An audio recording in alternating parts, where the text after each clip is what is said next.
TV is sharing with us Walking on Gold this morning. Look forward to hearing more of TV at the end of the show. No more excuses. Ladies and gentlemen, with what some may deem as inevitable, death, that is. If you are a female head of household between the ages of 18 to 40 with dependents, you are eligible to receive insurance benefits around $40,000 with a minimum cost of $20 a month for the entire family for a 30-year plan. So that includes male and females and all minor children. Let's take responsibility and make sure that our families are covered.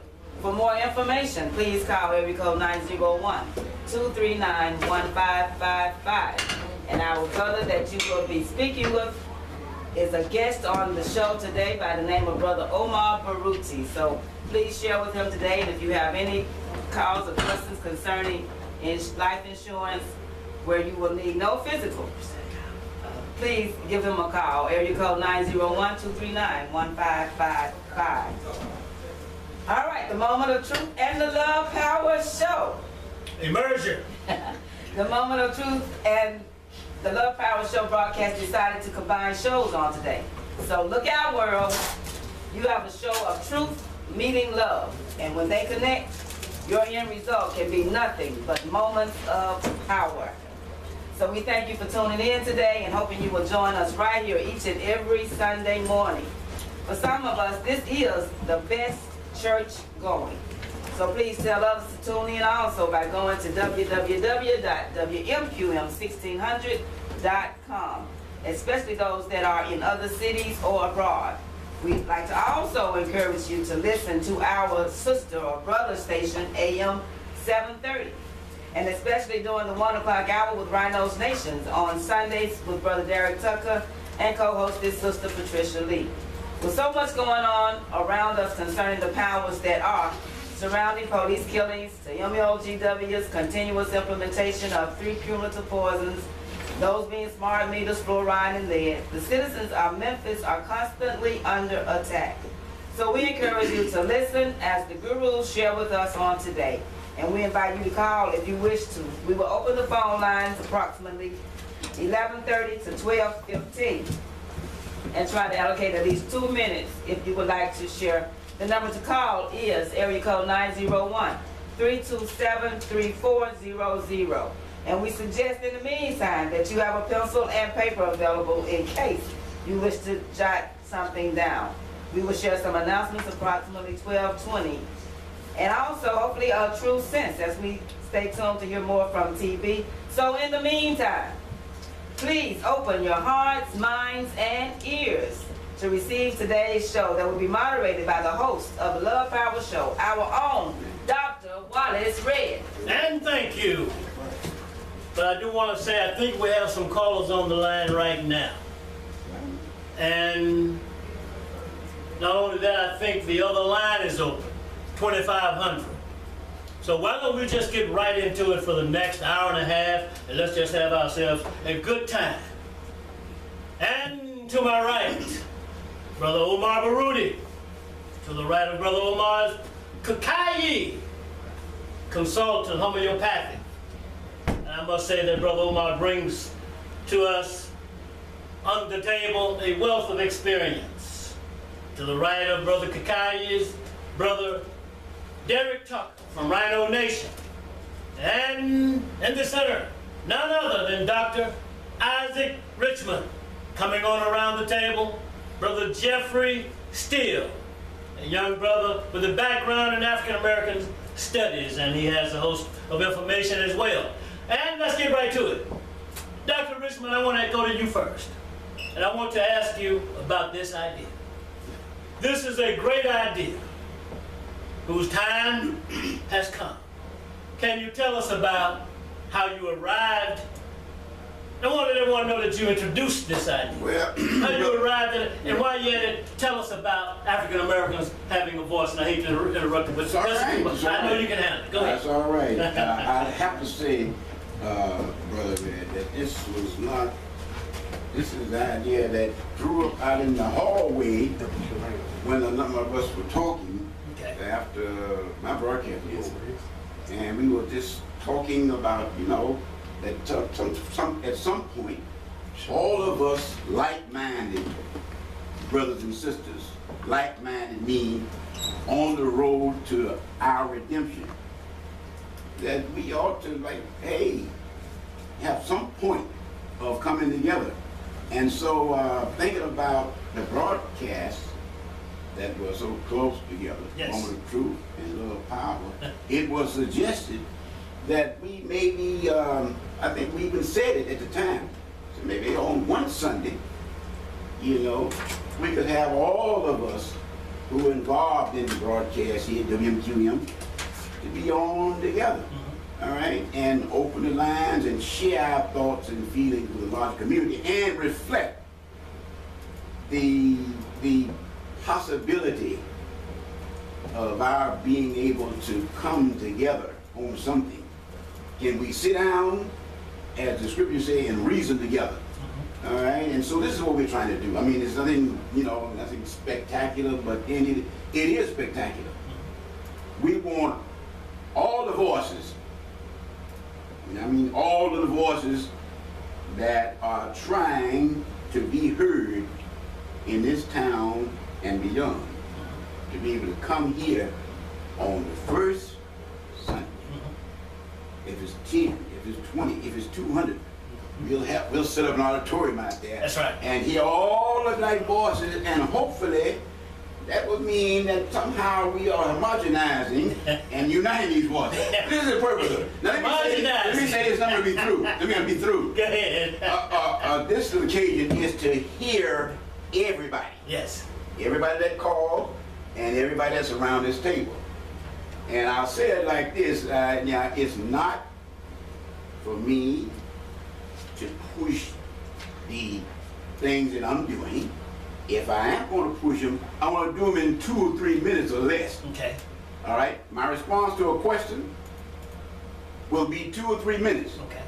And those of you who are going to raise questions, think about what it is and raise your question in 2 or 3 statements and be through. And we're going to ask our engineer over here, when we raise our hand, for those of you who can't stop talking, when you start talking, we just simply have to delete you so we can get to somebody else. Now, all right? With that, we can hear everybody. Okay. We can hear everybody's response, and we can hear everybody's questions. We like to hear as many as possible. Right. And it sounds like that is called tough love. Right. And I hear you saying that we want to hear all voices, especially African American. That's what I think I hear you saying. Yes. And not just that, this is an opportunity to demonstrate that intelligent people can work together and that we can cooperate. All right. Is that right? And just to emphasize, we're not here to demonstrate how profound we may speak Yes. our idea to the equation of the situation. And we're going around into the phones 2 to 3 minutes. And we're saying, please do not be selfish and inconsiderate. And I think we have a call on the line right now as we speak. Go ahead, caller. Let's go to the phone. Caller, you there? Yes, I am. Hello, how are you all today? My name is Joe Nina Irvin. I'm the acting chair of the Memphis Black Autonomy Federation.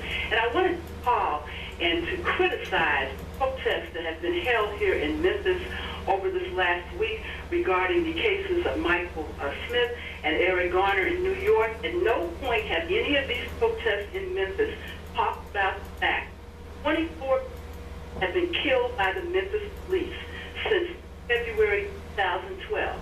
It's all well and good to be in solidarity with people in other parts of the country, but these bogus protesters here, and I say bogus because the protest group that's been doing this stuff here is a white-controlled group, Memphis United.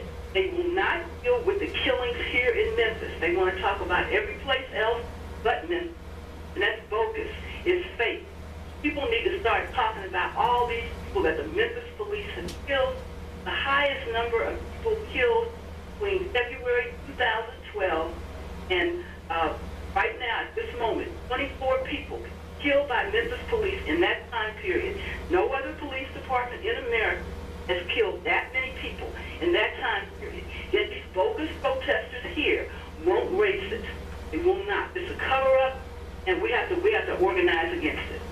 Okay, thank you, Sister Jonina. Omar, I want to go to you after that. Can you take that one? You know, I think that the policies and procedures for the Memphis Police Department needs to change. We need an outside citizen review board that has some teeth. Any police officer that shoots an unarmed victim should be fired and may even need to be jailed. That needs to happen immediately. The Supreme Court passed a decision that you cannot shoot a fleeing felon if he poses no danger to your life or anybody else's life. And we keep seeing police officers shoot people that have knives and sticks.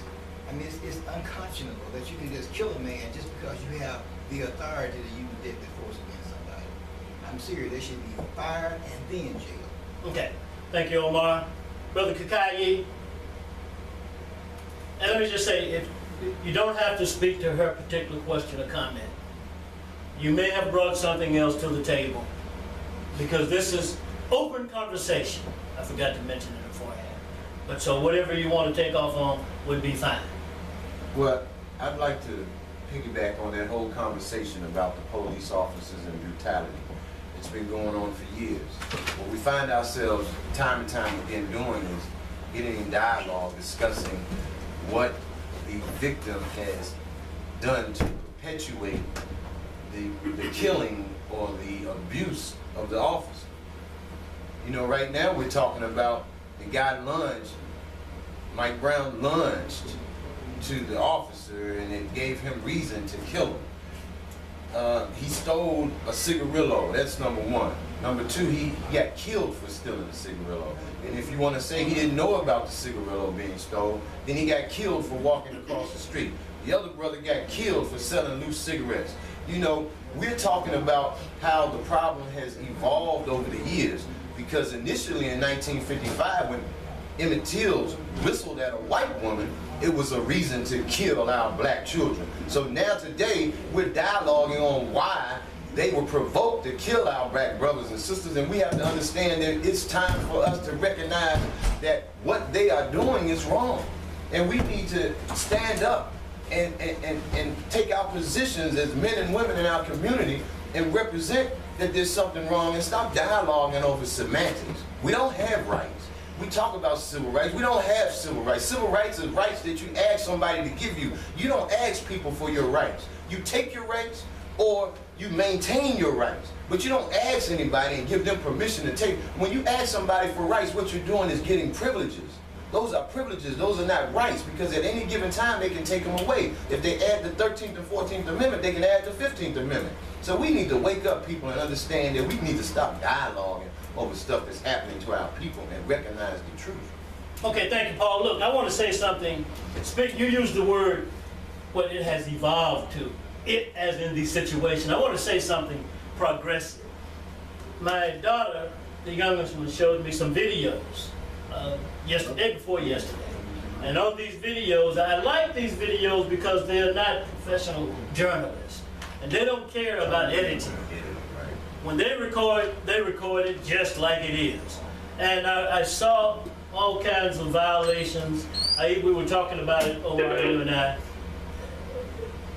And talking about how they were killing their own people, so you know they don't care about us. We also saw some video where they were trying to accost two young African Americans and pretty much got the slop beat out of them, right there on video.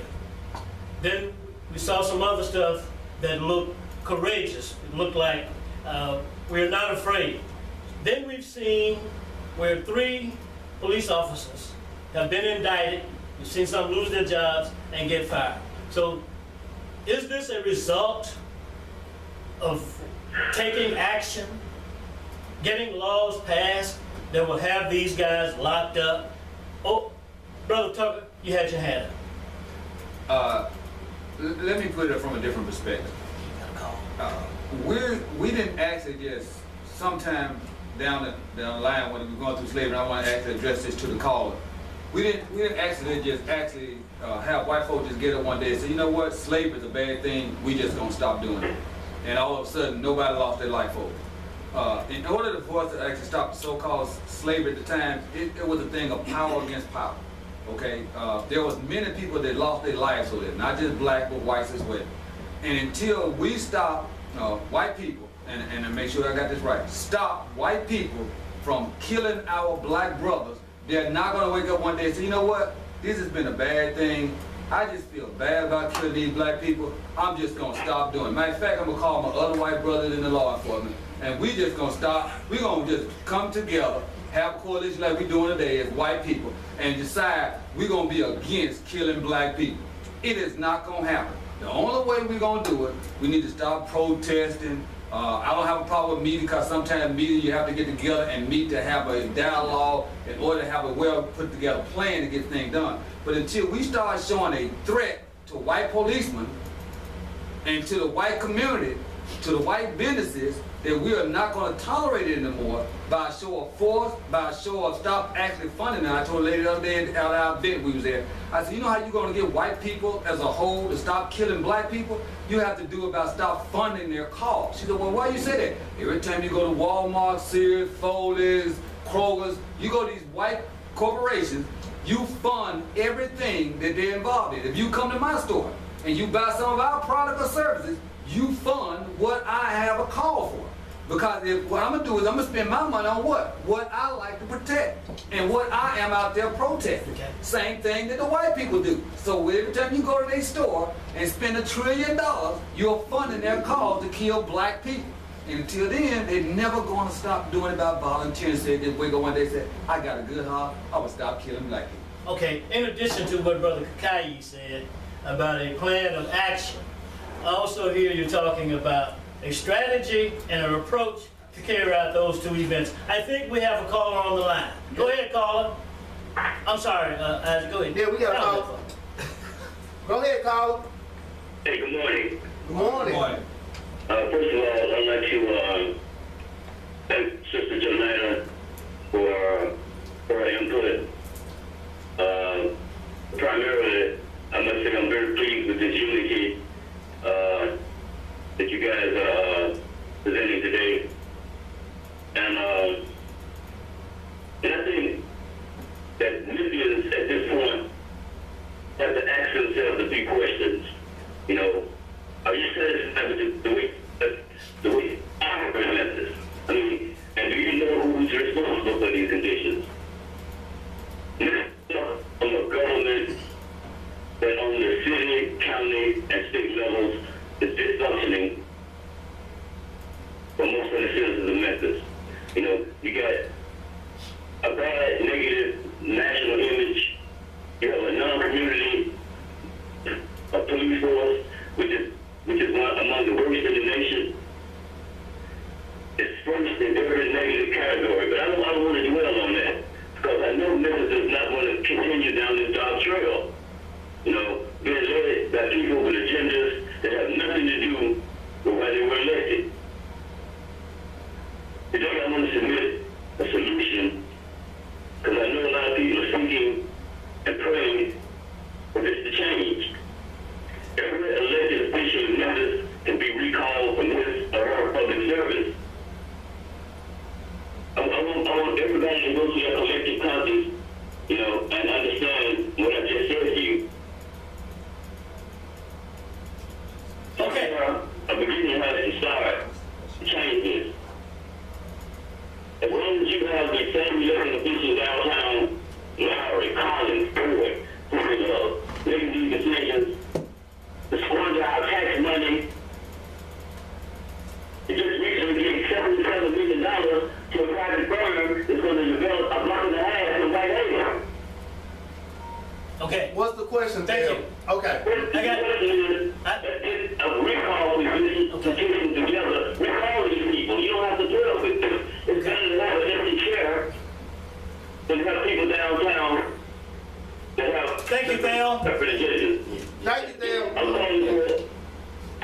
Thank you, Theo Price. That's Theo Price, everybody. And he has been consistent. And that is one of the things that we're going to need in our approach. In your plan, you always need consistency.